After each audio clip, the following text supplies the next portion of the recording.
Movie की शुरुआत होती है कैरी से, जो अपनी कॉलेज फ्रेंड ओलिविया का बर्थडे सेलिब्रेट करने आती है। बाकी दोस्त रास्ते में थे तो इंतजार करते हुए कैरी पास खेल रही एक छोटी लड़की से बात करने लगती है, लेकिन उस बच्ची का अजीब और डराने वाला बिहेवियर देखकर वो दूर चली जाती है। थोड़ी देर में कैरी की पुरानी फ्रेंड गैबी आ जाती है। दोनों इतने साल बाद मिलकर खुश हो जाती हैं। उसके बाद गैबी का बॉयफ्रेंड क्रिस आता है, जो ज्यादातर टाइम नशे में रहता है। कुछ देर बाद ओलिविया एंट्री मारती है। उसके साथ उनकी दोस्त सारा भी होती है। सारा के पापा अमीर हैं, लेकिन कैरी को वो कभी पसंद नहीं थी। स्कूल टाइम में सारा बहुत टॉक्सिक थी और कैरी के साथ गलत बर्ताव करती थी। फिर भी सब कोशिश करते हैं कि रीयूनियन एंजॉय करें। माहौल और अच्छा हो जाता है जब ओलिविया बताती है कि वो सब एक म्यूजिक फेस्टिवल ब्लू लाइट जाने वाले हैं। जगह दूर थी, लेकिन सॉल्यूशन था। ओलिविया का बॉयफ्रेंड माइकल वो अपने अंकल की आरवी लेकर आता है। साथ में उसका एक्स मरीन रूममेट जैसन भी होता है। कैरी जैसन से बात करने की कोशिश करती है, लेकिन सारा बीच में टांग अड्डा देती है। फिर सब आरवी में बैठकर ब्लू लाइट की तरफ निकल पड़ते हैं। हंसते खेलते सफर शुरू होता है। रास्ते में वो लोग एक गैस स्टेशन पर रुकते हैं फ्यूल और स्नैक्स लेने। कैरी फिर जैसन से बात करना चाहती है, लेकिन तभी प्रॉब्लम शुरू हो जाती है। दो ट्रक ड्राइवर गैबी और सारा को परेशान करना शुरू कर देते हैं। फिर पास खड़े एक और कपल को भी। गैबी और सारा उन्हें रोकती है, लेकिन मामला बिगड़ जाता है। क्रिस गैबी को बचाने आता है, लेकिन खुद ही फंस जाता है। तभी जैसन आगे आता है, सब संभालने के लिए तैयार। दोनों ट्रक ड्राइवर डरावने दिख रहे थे, लेकिन जैसन एक्स मरीन था। बिना सोचे उसने दोनों की बुरी तरह धुनाई कर दी। इसके बाद सब भागकर आरवी में बैठते हैं और निकल जाते हैं। सब जैसन की तारीफ कर ही रहे थे कि तभी पीछे से तेज हेडलाइट्स चमकती हैं। एक बड़ा ट्रक उनकी आरवी में जोर से टक्कर मारता है। ये वही दो ड्राइवर ही होंगे। जैसन पूरी कोशिश करता है कंट्रोल में रखने की और आरवी को रोड से हटाकर बचा लेता है। ट्रक उनके बराबर आता है और ड्राइवर गोलियां चलाने लगता है। किसी तरह जैसन दूसरी राह पकड़कर उन्हें बचा लेता है। सबने आखिरकार रुककर सांस ली। कैरी जैसन को किस करने झुकी, लेकिन उससे पहले ही सारा आकर जैसन को किस कर देती है। कैरी हैरान रह जाती है। उधर माइकल डर रहा था कि आरवी डेंट होने पर उसका अंकल उसे मार डालेगा। सारा आराम से बोलती है कि वो रिपेयर का पैसा दे देगी। कैरी पुलिस को कॉल करने लगती है, पर ओलिविया उसे रोक लेती है। तभी गैबी एक शॉर्टकट बताती है जो सीधे ब्लू लाइट जाता है, और कोई ऑप्शन न होने पर सब फिर निकल पड़ते हैं। कैरी फिर जैसन से बात करने की कोशिश करती है, लेकिन रास्ता दो हिस्सों में बंट जाता है। नेटवर्क नहीं था, इसलिए वो रात भर बिना दिशा के ड्राइव करते रहते हैं। फिर उन्हें एक सुनसान डाइनर दिखता है और वो रुक जाते हैं। क्रिस सस्ते ड्रग्स लेकर बेहोश पड़ा था। जैसन और माइकल उसे बिस्तर पर रखते हैं और माइकल कैरी रास्ता पूछने अंदर जाते हैं। डाइनर में चारों तरफ ट्रक ड्राइवर थे। कैरी ने रास्ता पूछा तो मालिक का जवाब डराने वाला था। उसने कहा, तुरंत लौटो और हाईवे पकड़ो। माइकल ने और पूछा तो सब चुप रहे। उल्टा मालिक ने बंदूक निकालकर उन्हें अब भी जाने को कहा। घबराकर सब वापस आरवी में लौटते हैं। कैरी सबको बताती है, लेकिन माइकल चेतावनी नजरअंदाज कर देता है। सबके मना करने के बावजूद वो वही अंधेरा रास्ता पकड़ लेता है और उसी ओर ड्राइव करने लगता है। रास्ते में कैरी, गैबी, सारा और ओलिविया गेम खेलकर माहौल हल्का करने की कोशिश करते हैं। तभी अचानक कुछ जोर से आरवी से टकराता है। वो बाहर देखते हैं, कुछ नहीं। तभी माइकल कबूल करता है कि उसने आरवी चुराई थी, पूछकर नहीं लाई थी। कुछ भी हुआ तो वो फंस जाएगा। सब कहते हैं बाहर जाकर चेक करो, तो माइकल टॉर्च लेकर बाहर निकलता है। माइकल सामने जाकर चेक करता है। बोनेट हल्का डेंट था, लेकिन न कोई जानवर न कोई इंसान, कुछ भी नहीं। आरवी ठीक करके फिर स्टार्ट होती है। तभी माइकल को अंधेरे में कुछ दिखता है। वो पास जाता है। ओलिविया अंदर से उसे देख रही होती है। अचानक कोई माइकल को बेरहमी से मार देता है। ओलिविया चीखते ही बेहोश हो जाती है। जैसन उसे संभालता है, लेकिन सबको समझने का वक्त ही नहीं मिलता। तभी रात में एक दैत्य जैसी आवाज माइकल का नाम पुकारती है। जैसन गन निकालकर बाहर जाता है। उसे पेड़ों के बीच कुछ भागता हुआ लगता है। फिर जंगल के अंदर से माइकल की आवाज आती है। दिल मना करने के बावजूद जैसन अंदर चला जाता है। कोई उसे घेर रहा था। टॉर्च बंद होते ही वही चीज उस पर झपटती है। गोलियों की आवाज आरवी तक गूंजती है। अंदर ओलिविया और क्रिस बेहोश हैं, जबकि कैरी, गैबी और सारा डर से कांप रही हैं। कैरी बाहर देखती है और जम जाती है। शीशे पर खून से लथपथ हाथों के निशान उभरते हैं। वो पीछे हटती है और आरवी का दरवाजा खुद ब खुद खुल जाता है। सामने जैसन खड़ा है, पूरा खून में लथपथ। वो कुछ बोल पाती उससे पहले ही कोई जैसन को ऊपर उठाकर अंधेरे में घसीट ले जाता है। लड़कियां पहले ही डरी थीं, पर अब एक दैत्य सी आवाज फुसफुसाने लगती है, जैसे उनसे बात कर रही हो। घबराकर वो सब खिड़की दरवाजे लॉक करने लगती हैं, लेकिन सारे लॉक खुद ब खुद खुल जाते हैं। खिड़कियां भी अपने आप खुल जाती हैं। सब डर से जम जाती हैं। सारा ड्राइवर सीट पर कूदती है और आरवी स्टार्ट कर देती है। है। वो मुश्किल से 100 मीटर आगे बढ़ती है कि इंजन बंद हो जाता है और आरवी पीछे लुढ़कने लगती है। कोई अनदेखी ताकत उन्हें खींच रही थी। आरवी वापस उसी जगह सरक कर रुक जाती है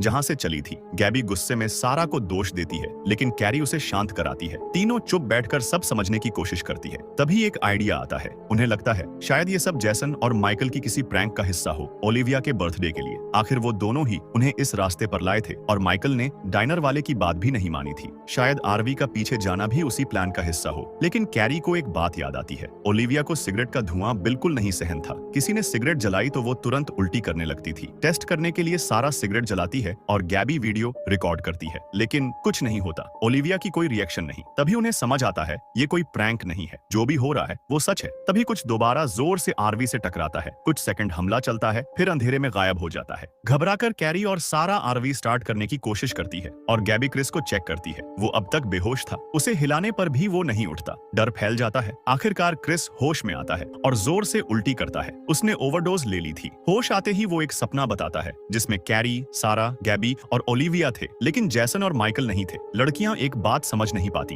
क्रिस को उस सपने के बारे में कैसे पता। वो पूछ पाती उससे पहले ही वो फिर बेहोश हो जाता है। तभी उन्हें अजीब बात दिखती है। ओलिविया जागकर किसी से फोन पर बात कर रही थी, लेकिन कुछ सेकंड में वो गायब हो जाती है। बस उसका फोन बजता है और उसमें चल रही रिकॉर्डिंग में सारा अपनी ही आवाज सुनती है। वो जम जाती है। घबराहट फैल जाती है। तीनों भागने की कोशिश करती हैं, लेकिन आरवी के दरवाजे बाहर से लॉक थे। तभी सामने की खिड़की से दिखता है ओलिविया अंधेरे में चली जा रही है। उसे कोई आवाज बुला रही थी, माइकल की आवाज, जो उसे रात के और अंदर खींच रही थी। वो कुछ नहीं कर पाती, बस देखती रहती हैं कि ओलिविया अंधेरे में गायब हो गई। कुछ सेकंड बाद ओलिविया अचानक जैसे किसी हिप्नोसिस से बाहर आती है। डरी हुई वो भागकर आरवी तक आती है। दरवाजा पीटकर अंदर लेने की भीख मांगती है, लेकिन फिर असंभव होता है। अंदर से लड़कियां देखती हैं कि एक और ओलिविया कुछ फीट दूर खड़ी है। दो ओलिविया, एक असली एक नकली। सारा तुरंत गैबी को रोक लेती है कि दरवाजा मत खोलो, और तब उसकी नजर आईने पर जाती है। ओलिविया की रिफ्लेक्शन गायब थी, मतलब क्रीचर की ट्रिक खुल चुकी थी। बाहर ओलिविया चीखती है और फिर अचानक अंधेरे में गायब हो जाती है। तीनों अब पूरी तरह डर चुकी थीं, पछता रही थीं कि हाईवे पर ही रहना चाहिए था। बैठकर वो सब जोड़ने लगती है। शायद ये जगह कोई पुरानी दफन साइट है, क्योंकि जो चीज उन पर हमला कर रही थी वो कोई साधारण चीज नहीं, वो थी वेंडिगो, एक नेटिव अमेरिकन इविल स्पिरिट, रात का शिकारी जो आवाजें नकल करता है, चेहरे चुरा लेता है और डर पर जीता है। वेंडिगो धोखा देने में उस्ताद होते हैं। इल्यूजन्स, शेप शिफ्टिंग, हिप्नोसिस सब आता है, और इनकी एक कमजोरी होती है, रोशनी से डर। इसलिए फिल्म का नाम है don't turn out the light. लेकिन इससे पहले कि वो कुछ समझ पाती, वेंडिगो फिर हमला कर देता है। तीनों आरवी में दौड़ती हैं, हाथ में जो भी मिलता है उसे हथियार बना लेती है। इसी दौरान आग लग जाती है, लेकिन सारा उसे समय पर बुझा देती है। तभी गैबी ध्यान देती है, वेंडिगो गायब है। वो जिद पकड़ लेती है कि बाहर जाकर मदद बुलाएगी। सारा और कैरी जितना मना करती हैं, वो नहीं मानती। हाथ में कुल्हाड़ी लेकर बाहर जाती है, लेकिन जो दिखता है उसे जमा देता है। ओलिविया की लाश टुकड़ों में बंटी हुई। वो शुरुआत से ही बाहर थी। रिफ्लेक्शन वाला खेल, वो सारी ट्रिक वेंडिगो की चाल थी। शायद ओलिविया बच सकती थी, लेकिन क्रीचर ने मौका ही नहीं दिया। गैबी रो पड़ती है, लेकिन रुकने का समय नहीं था। वो खुद को संभालकर मदद ढूंढने निकल गई, और सारा कैरी ने आरवी को अंदर से बंद करके हर दरवाजा खिड़की सील कर दी। उन्हें लगा अब सब ठीक है। तभी अचानक आरवी की लाइट चली गई। अंधेरा होते ही उन्होंने मोमबत्तियां जलाईं, पर एक एक करके खुद ही बुझ गईं। फिर टीवी अपने आप ऑन हुआ और स्क्रीन पर सारा की लाइव फुटेज दिखी। उसके पीछे कोई था। तभी लाइट वापस आई और क्रिस खड़ा था, होश में। लड़कियां उसके पास भागी और सब बता दिया। क्रिस को अब भी लगा ये बस मजाक है। वो हंसते हुए बोला कि वो फिर आराम करेगा, शायद फर्श पर गिरी किताबें पढ़ ले। लेकिन कैरी ने देखा वो किताबें काले जादू, शैतानी रीतियों और डेमोनिक चीजों पर थीं। वो माइकल के अंकल की थीं। कैरी और सारा को शक हुआ कि शायद किसी ने इनसे कोई दानवी चीज बुला ली हो। क्रिस फिर भी सब बेकार की बातें मानकर टालता रहा, जब तक वेंडिगो वापस नहीं आया। उसने आरवी पर जोर से हमला किया। पूरा वाहन हिल गया। हर झटके पर लाइट झिलमिलाई और आखिर में बंद हो गई। शायद क्रीचर को रोशनी पसंद नहीं थी। क्रिस ने टूल उठाए और किसी तरह आरवी की पावर वापस चला दी। लेकिन इंजन स्टार्ट करने के लिए उसे बाहर जाकर खुद चेक करना था। वो टूल और चाकू लेकर बाहर गया। उसने टूल नीचे रखे और इंजन देखने झुका, लेकिन जब उसने टूल उठाने चाहे वो गायब थे। कोई उन्हें आरवी के नीचे खींच ले गया था। क्रिस उन्हें लेने नीचे घुसा। तभी कैरी और सारा ने देखा वो वहां था ही नहीं। दोनों डर गईं। नीचे वेंडिगो ने क्रिस को उसी की चाकू से मार दिया। कैरी चीखते हुए उसे बाहर खींच लाई, चाकू निकाला और उसका खून रोकने की कोशिश की। दोनों ने मिलकर किसी तरह इंजन चालू किया, पर एक नई दिक्कत आ गई। आरवी का फ्यूल पूरा खत्म था और एक्स्ट्रा फ्यूल कंटेनर पीछे रखे थे। क्रिस और कैरी ने जल्दी से लॉक तोड़ा, कैन उठाए और टैंक भरने लगे। उसी समय आरवी के अंदर सैरा को कुछ डरावना पता चला। सारी खिड़कियां और दरवाजे पूरी तरह खुले थे। फिर उसे एक फुसफुसाहट सुनाई दी। उसकी आंखों और कानों से खून बहने लगा। कैरी देखती है कि फ्यूल वाला होल फिर से बंद हो गया और सैरा अंदर फंस गई। अचानक कोई उसके पास आता है और डर में सैरा उसे चाकू मार देती है। तभी उसे पता चलता है कि वो कैरी थी। वो घबराकर कैरी का खून रोकने की कोशिश करती है। तभी उन्हें दूर से हेडलाइट्स दिखती हैं। एक कार आ रही थी और पहली बार उन्हें थोड़ी राहत महसूस हुई। कैरी और सैरा थोड़ी देर बैठकर सांस लेती हैं और क्रिस मदद के लिए कार की तरफ जाता है। लेकिन तभी उनके दिमाग में ख्याल आता है, वेंडिगो मारने से पहले हमेशा धोखा देता है। उनके सोचने से पहले ही देर हो चुकी थी। क्रिस आरवी से काफी दूर जा चुका था और तभी आरवी की लाइट्स बंद हो जाती हैं। वो कार तेजी से क्रिस के पीछे आती है और उससे पहले कि वो बच पाए, कार उसे टक्कर मारकर उसके सीने में बड़े एंटलर्स घुसा देती है। क्रिस वहीं मर जाता है। अब सिर्फ कैरी और सारा बचती हैं। डरते हुए उन्हें समझ आता है कि वेंडिगो के भी एंटलर्स होते हैं। मतलब ये कोई संयोग नहीं था। और टूटी हुई दोनों अंदर गिरकर सो जाती है। लेकिन कैरी एक डरावने सपने में जागती है। सैरा उसके पास बैठी है और अचानक कैरी का गला दबाने लगती है। वो पूरी तरह पोसीज्ड लगती है। कैरी झटके से जागती है लेकिन खुद को सैरा के चाकू से हमला करते हुए पाती है। मगर ये भी सपना था। अब कैरी कांप रही है। उसे समझ ही नहीं आता कि क्या सच है और क्या सिर्फ एक और बुरा सपना। तभी एक छोटी लड़की की आवाज रेडियो पर कविता गाने लगती है। चिढ़कर कैरी गुस्से में रेडियो तोड़ देती है। तभी सैरा को कैरी की गर्दन पर एक अजीब सा टैटू दिखता है, पेंटाग्राम जैसा। लेकिन कैरी जल्दी कहती है ये बस एक स्टार है, पेंटाग्राम नहीं। इससे पहले वो कुछ सोच पाए,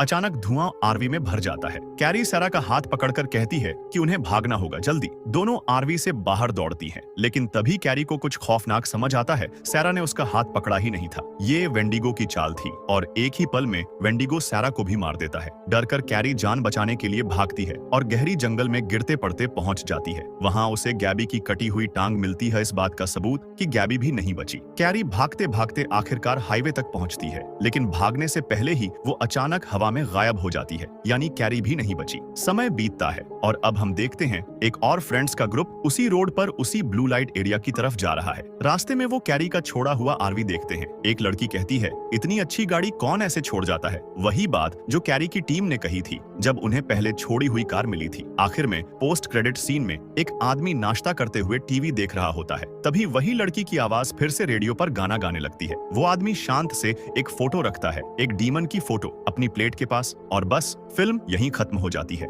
बात साफ है, पोस्ट क्रेडिट वाला आदमी शायद माइकल का अंकल है, वही जिसका आरवी था जिस पर एंटलर्स लगे थे। वेंडिगो आरवी से जुड़ा था या पहले से जंगल में रहता था, फिल्म साफ नहीं बताती। लेकिन जो छोड़ी हुई कार उन्होंने एंट्री पर देखी थी वो सब बता देती है। ये सब पहले भी हो चुका है और उसी तरह कैरी और उसके दोस्त भी वेंडिगो के अगले शिकार बन गए। अगर आपको ये वीडियो पसंद आया हो तो चैनल को सब्सक्राइब करना न भूलें, क्योंकि आपके सपोर्ट से ही हम और बेहतर वीडियो बना पाएंगे। तो मिलते हैं अगली वीडियो में।